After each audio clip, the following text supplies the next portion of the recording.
Selamat pagi untuk kita semua. Saya Maria Sensiarina Molo, mahasiswa Sekolah Tinggi Pastoral Santo Petrus Keuskupan Atambua semester 3C, akan membawakan materi katekese umat 2 tentang gambaran umum katekese, pendahuluan, pengertian katekese, perbedaan dan persamaan teologi dan katekese. Yang pertama, gambaran umum katekese pastoral orang muda Katolik. Kita tidak bisa membangun masa depan untuk generasi muda, tetapi kita bisa membangun generasi muda untuk masa depan. Gereja memiliki kelompok orang muda Katolik yang handal bukan membual.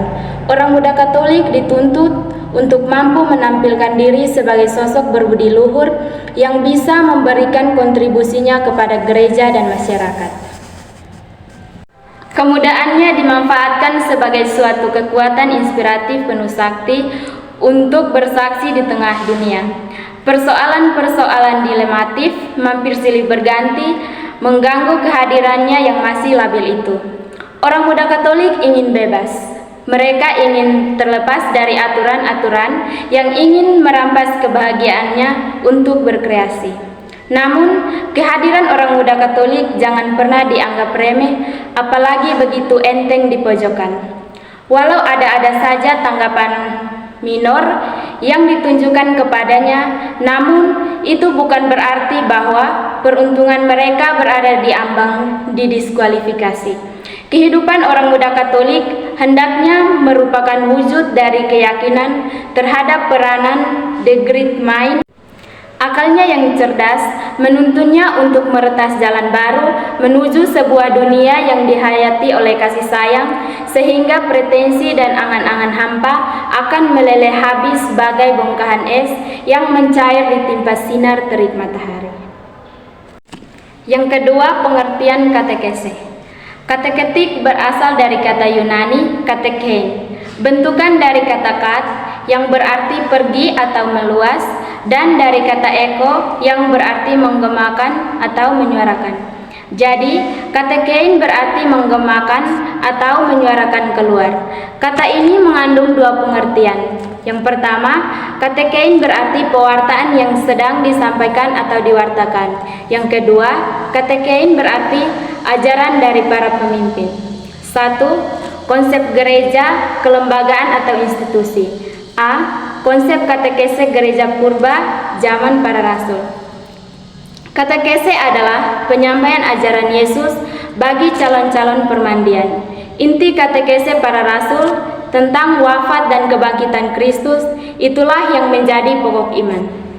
B. Bapak-bapak gereja patristik. Sesudah zaman para rasul, pewartaan berjalan terus. Pewartaan diteruskan oleh para bapak gereja. Isi pewartaan mereka selalu berpusat pada sejarah keselamatan yang terlaksana dalam Yesus Kristus. C. Konsep gereja abad ke-8 sampai abad ke-9. Ini memunculkan istilah katekismus yang dipahami sebagai pemberian pelajaran agama kepada orang tua atau wakil baptis dari anak-anak yang akan dipermandikan. D. Konsep Konsili Trente. Katekese ialah penyampaian segala pengetahuan tentang ajaran gereja. Sebagai reaksi terhadap kaum reformis atau Luther, Gereja Katolik melalui tokoh-tokoh terkemuka, Canisius dan Belarus, menerbitkan katekismus yang isinya mengenai iman, harap dan kasih, ditambah dengan sakramen-sakramen dan kebenaran-kebenaran Kristiani lainnya yang lebih merupakan pembelaan atau apologetis. E. Konsep Konsili Vatikan II. Katekese ialah usaha pewartaan sabda Allah untuk membina penghayatan iman perorangan dan iman jemaat dalam hidup sehari-hari. F. Konsep kitab hukum kanonik Kanon 773. Katekese diartikan sebagai pengajaran dan refleksi atas pengalaman hidup Kristiani. Kepada gereja dipercayakan oleh Kristus Tuhan khazanah iman agar gereja dengan bantuan Roh Kudus menjaga kebenaran yang diwahyukan tanpa celah. Gereja mempunyai tugas dan hak asasi untuk mewartakan Injil kepada segala bangsa.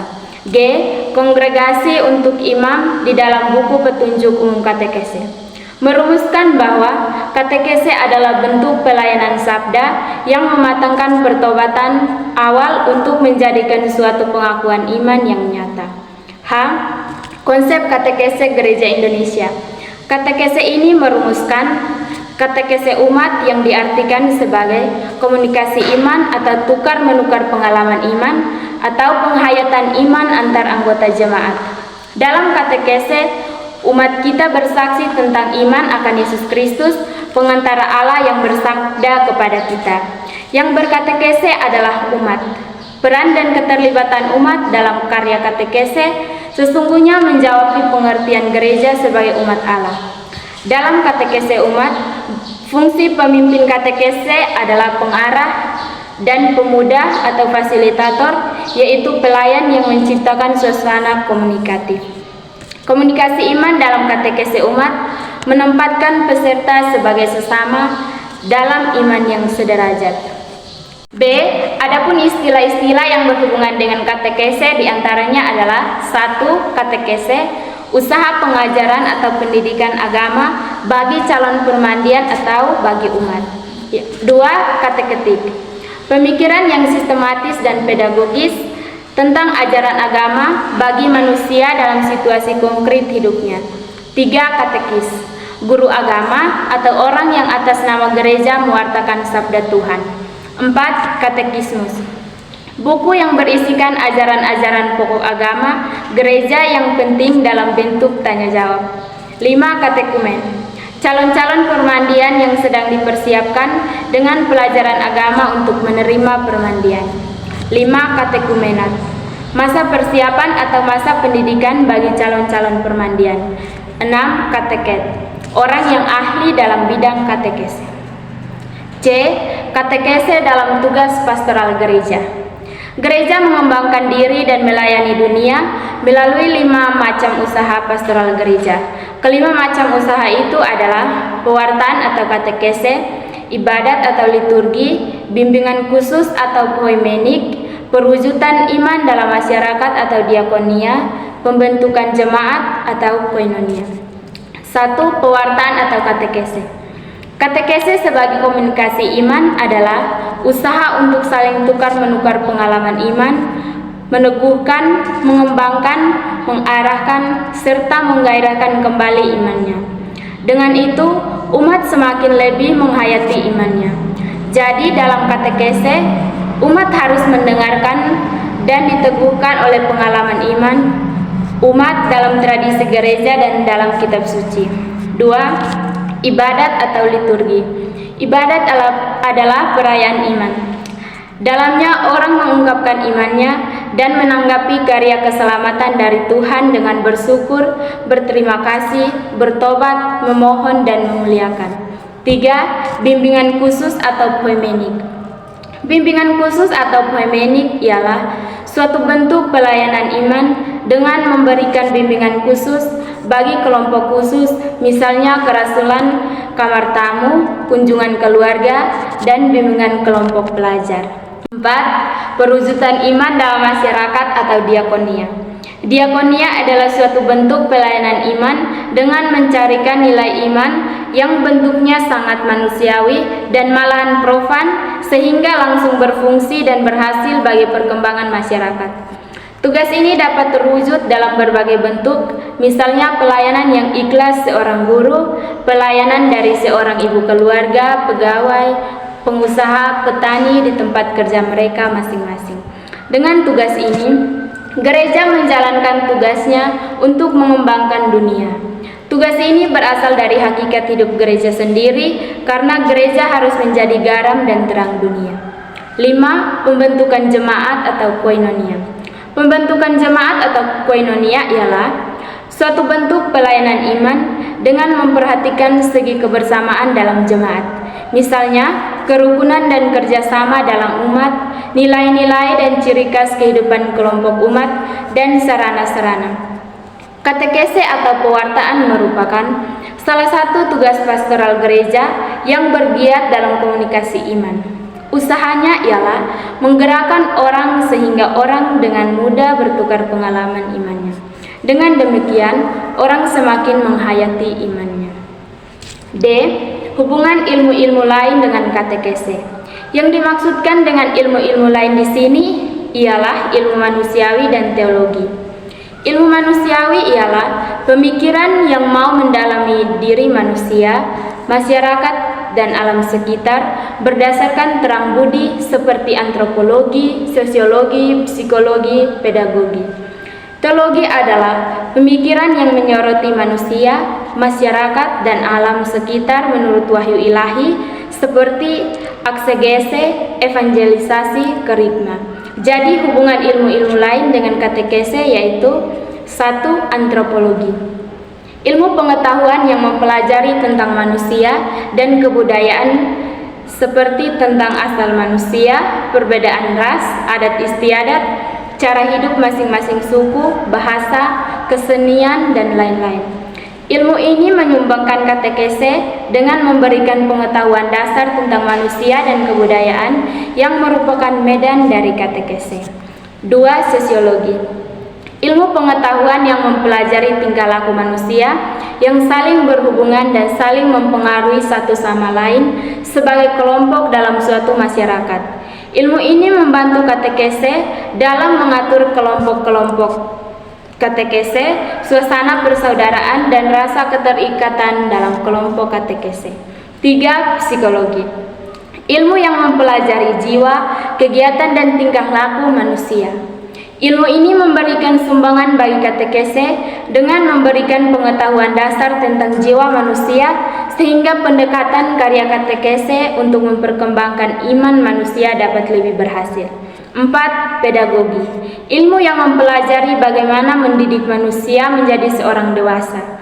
Ilmu ini memberikan sumbangan kepada katekese dengan memberikan cara-cara yang tepat untuk pendidikan iman sehingga setiap orang dapat menghayati imannya. 5. Teologi. Ilmu yang mempelajari secara ilmiah dan dapat dipertanggungjawabkan tentang iman. Ilmu itu seperti dogma, moral, kitab suci, spiritualitas, dan liturgi. Teologi memberikan sumbangan bagi katekese dengan menghidangkan bahan berupa iman yang telah direnungkan. 6. Evangelisasi. Ialah kegiatan mewartakan Injil kepada semua lapisan manusia untuk membangkitkan dan memupuk iman. Sumbangan ilmu ini bagi katekese ialah memberikan nilai iman sehingga lebih dihayati. Bentuk katekese. Ditinjau dari segi penyajiannya, katekese dapat dibedakan dalam 3 bentuk. A. Bentuk praktis. Bentuk ini mengarahkan peserta katekese untuk bergiat dan rajin mempraktikkan kehidupan agamanya, seperti rajin beribadah, rajin berdoa, dan berdevosi, bergairah menghadiri perayaan Ekaristi dan perayaan lain, mengenal baik masa-masa liturgis dengan segala sarana dan peralatannya. Sumber utamanya adalah liturgi gereja. B. Bentuk historis. Bentuk ini memperdalam pengenalan umat akan sejarah penyelamatan dari pihak Allah yang diawali dengan janji-janji mesianis dalam Perjanjian Lama dan memuncak dalam pribadi Yesus Kristus dalam Perjanjian Baru. Sumber dan bahan utamanya adalah kitab suci. Dahulu pernah beredar buku sejarah suci yang berisi kisah-kisah Alkitabiah. Di dalamnya campur tangan Allah dalam menyelamatkan umat manusia ditampakkan. C. Bentuk sistematis. Bentuk ini menyajikan kepada umat ajaran teologis dan dogmatis yang tersusun secara sistematis, singkat, dan padat. Sumbernya adalah buku katekismus. Fungsi katekese di dalam gereja. 1. Katekese mewartakan Yesus Kristus. Katekese menuntun umat ke dalam persekutuan pribadi dengan Kristus sebagai Sang Sabda yang adalah puncak wahyu. Katekese bukan hanya memaklumkan kebenaran abstrak, tetapi mengkomunikasikan pengalaman iman akan Allah yang hidup. 2. Katekese mendidik umat beriman. Katekese mendidik umat agar semakin dewasa dalam iman dengan memperhatikan 3 komponen edukatif, yakni aspek kognitif, aspek afektif, dan aspek psikomotorik.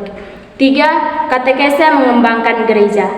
Katekese menumbuhkan persaudaraan dalam gereja melalui komunikasi iman.